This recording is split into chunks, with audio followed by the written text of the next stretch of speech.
2015년 2월 5일 오후 7시 50분 혼자 살고 있던 66세 김순애 씨가 사라졌다고 그분의 아들이 실종 신고를 했어요.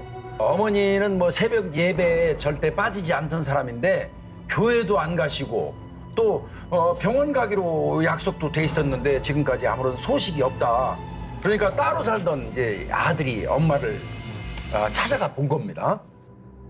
현관문 앞에는 엄마 신발이 가지런히 놓여 있고 주방 싱크대에는 구워놓은 호떡이 싸늘하게 식어 있었습니다. 게다가 물에 불려놓은 쌀도 그대로 있었고요.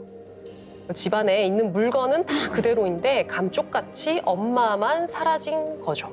CCTV는 없었나요? 집 건너편에 있는 가게 CCTV가 이 집 대문을 비추고 있었습니다. CCTV를 확인해 보니까 김순애 씨는 실종 신고 전날인 2월 4일 오후 8시 23분 교회에서 예배를 드리고 집에 들어갔어요. 그 뒤로는 집에서 나온 모습이 전혀 발견되지 않았습니다. 유일한 출입구가 대문이라서 이 CCTV를 피해서 움직이는 것은 거의 불가능했고요. 그러니까 분명히 집 안에서 사라진 게 맞죠.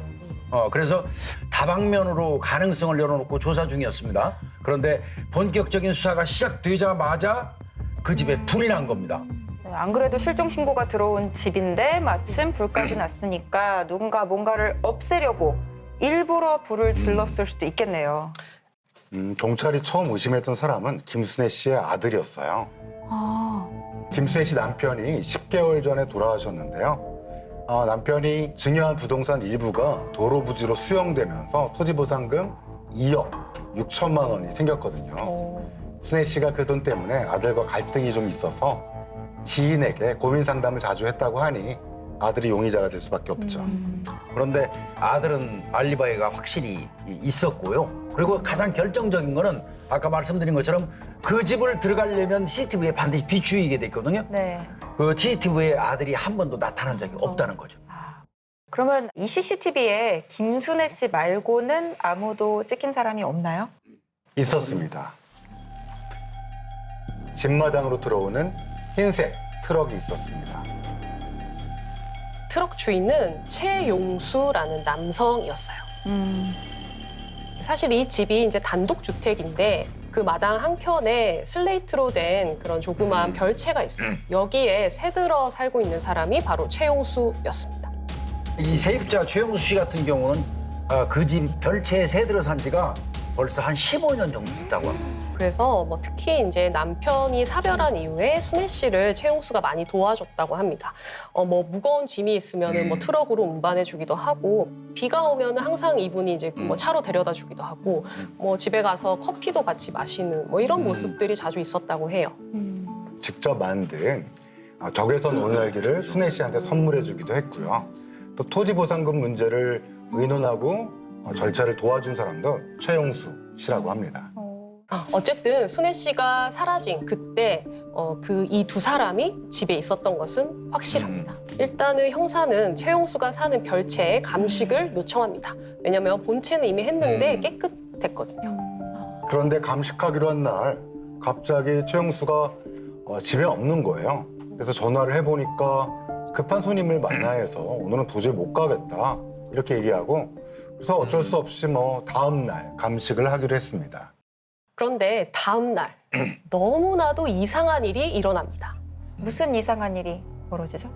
오후 원래 6시에 감식을 하기로 했는데 딱 3시간 전에 갑자기 큰 불이 난 거예요. 그래서 그 화재로 본체 일부 그리고 감식을 하기로 했던 별채가 전부 다 타버립니다.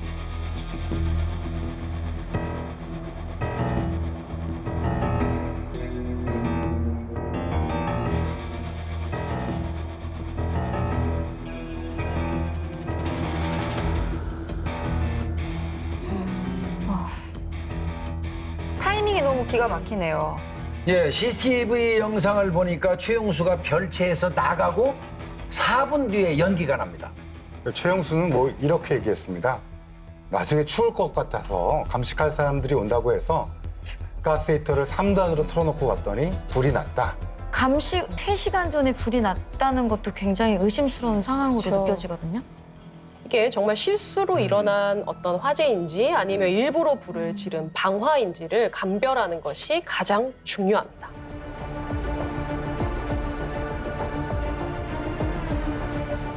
당시 별채 내부 모습을 보시겠습니다.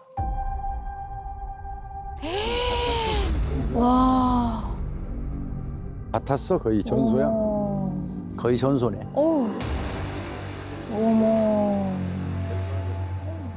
방화인지 아닌지 어떻게 구별할 수 있을까요? 건물 별채와 그 유사한 컨테이너에 화재 현장과 유사한 가상 공간을 만들어서 실험을 진행했습니다. 어렵게 만들었다. 이게 실제 저희가- 실험 영상이에요? 똑같이. 세트. 히터를 켜놓는 그런 형태를 저희들이 지금 하고 있는데요. 히터를 켜놓는 바람에 그렇게 됐다고 진술을 했으니까. 진술을 해서 저희들 똑같이 히터를 켜놓은 똑같이. 상태입니다. 불이 나나 안 나나 4분 만에. 가스 히터를 켜놓고 5분 이상 기다렸는데 화재는 발생하지 않았습니다. 인위적인 착화인 경우도 실험을 했습니다. 현장과 대단하시다. 거의 유사하게 저희들이 뿌리고 나서 착화를 하는 방식으로 했습니다. 거실에서 주방 그리고 안방까지. 네, 그렇습니다. 와.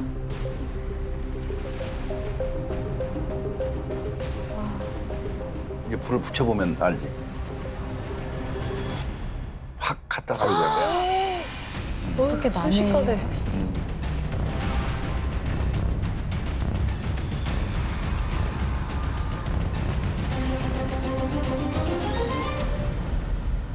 도화선식 연소 형태를 보이는데요. 이는 그 별채 화재 현장에서 발견된 도화선식 연소 형태와 동일한 것이었습니다. 그러니까 적어도 방화인 거는 명백하다는 거죠. 네, 그렇습니다. 네. 최용수가 잠적하거나 혹은 도망갈 수 있으니까 일단 방화 혐의로 잡아놓고 수사에 속도를 냈습니다. 처음에 트럭이라는 게 CCTV에 잡혔다고 이제 말씀을 하셔서 네. 트럭 바로 감식 들어갑니다. 예. 네, 그 최용수의 트럭 내부를 감식을 해본 결과 혈흔 양성 반응이 나왔어요. 그래서 혈흔이 나왔으면 그 혈액에 대해서 유전자 검사, DNA 검사를 했더니 김순애 씨의 놀라. DNA가 일치하는 걸로 나왔어요.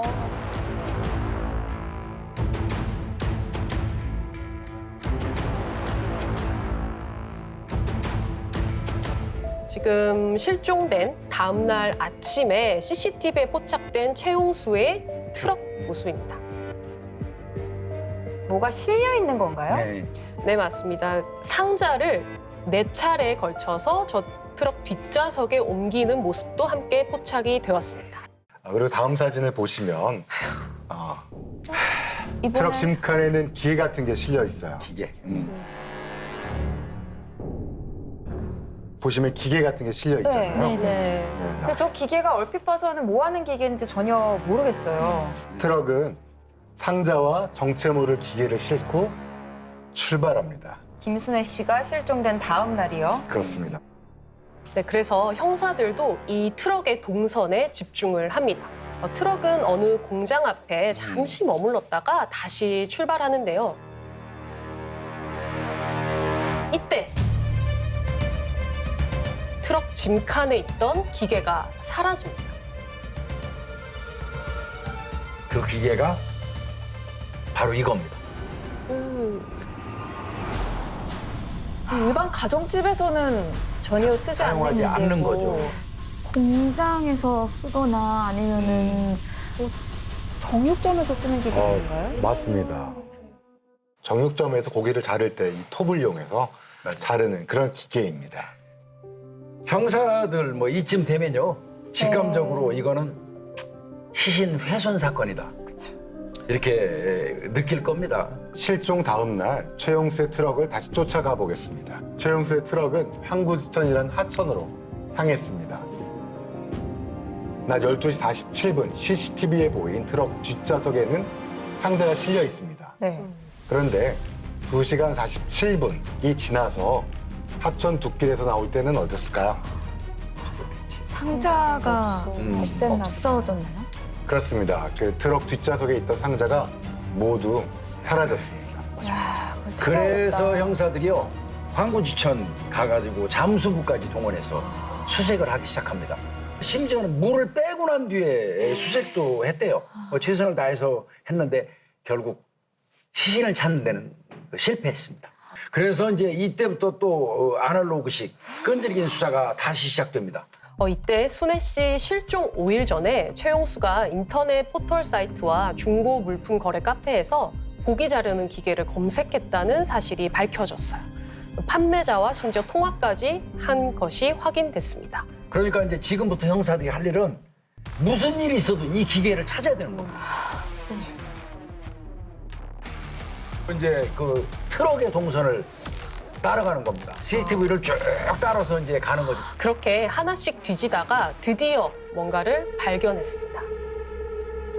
이 트럭이 서울 종로의 한 지하 주차장에 잠시 정차된 모습인데요.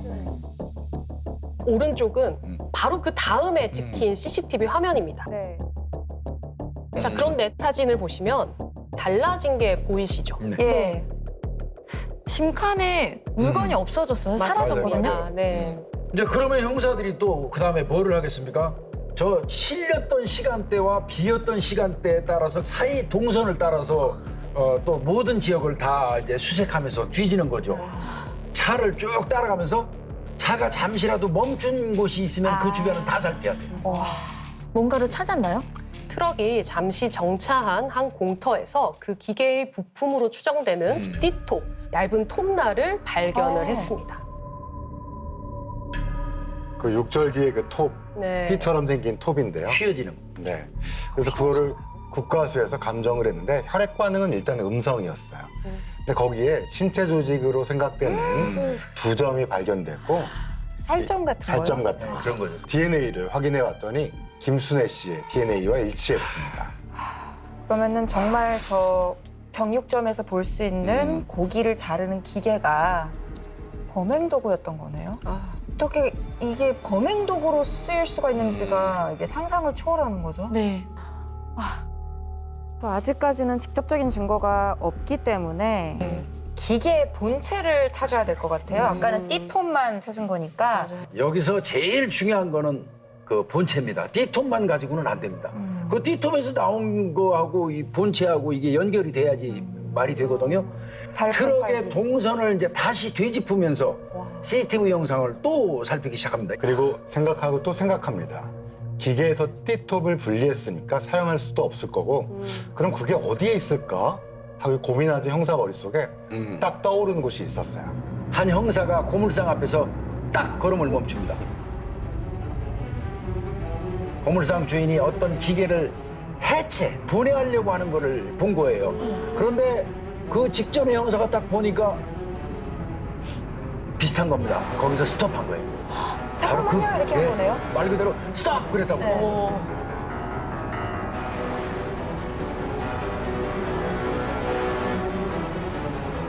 고물상 주인한테 형사가 딱 물어봅니다. 지금 이거 누가 여기 갖다 둔 겁니까? 고물상 주인이 이렇게 말합니다. 누가 고물상 앞에 놓고 갔는데 다시 가지러 올 수 있으니까 좀 놔뒀다가 지금 막 해체하려던 참이었다. 해체하기 말 그대로 정말 스톱 시킨 거죠. 기적 같네. 진짜. 드디어 정말 범행 도구가 형사님들의 손에 들어온 거네요. 예, 그렇습니다. 이렇게 어렵게 수중에 들어온 이 기계가 과연 사건의 스모킹건이 됐을지 어떻게 진행이 됐나요? 여기서 보시는 것처럼 기계는 녹이 많이 쓰는 상태였고요. 흙과 함께 신체 일부로 보이는 것들이 여러 군데 이렇게 붙어 있었어요. 분해를 해서 혈흔 양성을 보이는 모든 부위를 다 닦아내서 DNA 분석을 실시했습니다. 결과적으로 총 35개 이상의 부위에서 피해자의 DNA가 검출이 되었습니다. 확실한 증거가 나온 거네요. 네. 종합적으로 결과를 보면은요. 근육으로 확인할 수 있는 게 3개, 섬유성 결합 조직이 6개, 피부 조직 1개, 뼈를 포함한 조직으로 보이는 게 4개로 나타났습니다. 물론 그 조직은 DNA 분석 결과 모두 피해자 것으로 밝혀졌어요. 이 결과와 함께 기계의 혈흔 부위를 닦아서 검출한 여러 곳의 DNA 증거와 합쳐서 살인과 시신 훼손을 입증하는 스모킹건이 될 수 있었다고 생각합니다.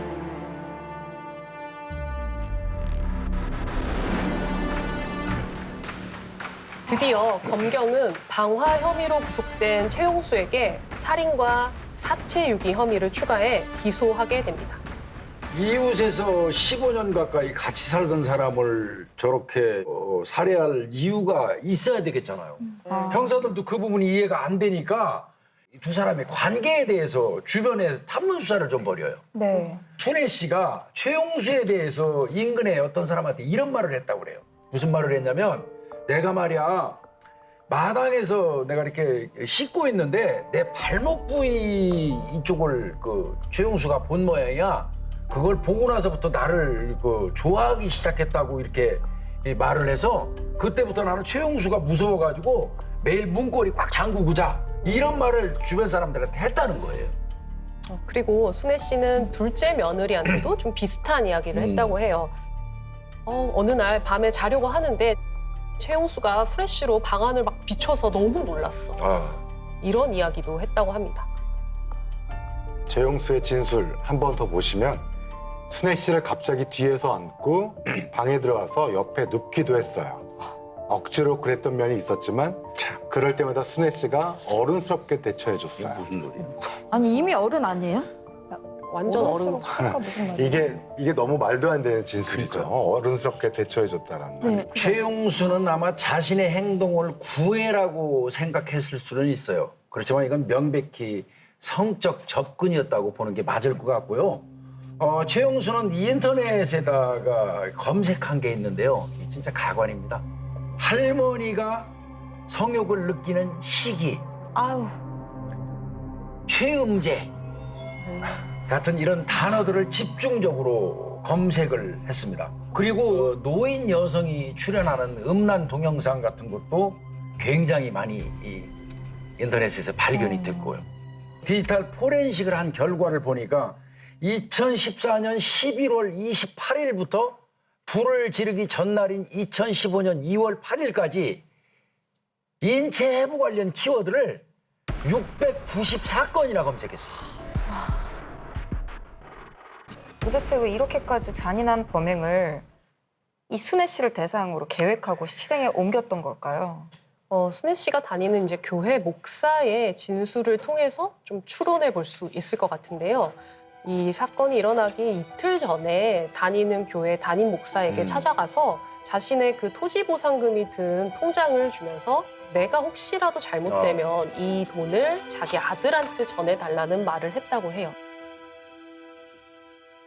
이 절차를 이 최용수가 같이 도와줬으니까 그렇죠. 어떻게 보면은 구체적인 뭐 수령 날짜라든가 금액이나 정보도 다 그렇죠. 알고 있었을 거고 돈이 목적이었던 거네요. 처음에는 이제 남편이 사별했으니까 그 빈자리로 내가 들어가서 내가 남편 역할을 하면서 자연스럽게 재산도 좀 갖겠다라는 의도가 있지 않았을까 싶고요. 토지 보상금이 나온다는 사실을 알고부터는 더 본격적으로 구체적으로 범행을 계획했을 것 같아요. 최용수는 조사받는 동안 담당 형사가 뭘 물어보면 모른다. 그래서 왜 모르냐 물어보면 모르는 건 모르는 거다. 이런 말만 계속 반복해서 했다고 합니다. 모르는 건 어떤 말 모르는 중에 거다. 제일 답답하다. 형사님들 앞에서는 계속 끝까지 부인을 하고 있는 게 제가 볼 때는 시신을 못 찾았다는 그것 때문인 것 그렇죠. 같아요. 형사가 그랬대요. 그래 시신 찾지는 못했다. 그러나 우리가 시신을 못 찾은 것도 아니다. 그러니까 최용수가 눈이 이만해지더라는 거예요. 그래서 그럼 시신을 찾았다는 얘기예요? 하고 물어보더라는 거예요. 시신의 일부는 찾았다. 네 기계에서 이렇게 말했다고 그러더라고요. 사실이잖아요. 틀린 말이 아니죠. 네.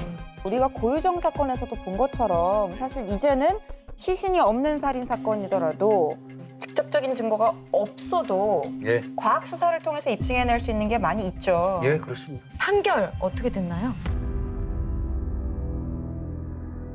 범행 방법이 매우 잔인하고 인격에 대한 최소한 존중도 찾아볼 수 없는 점.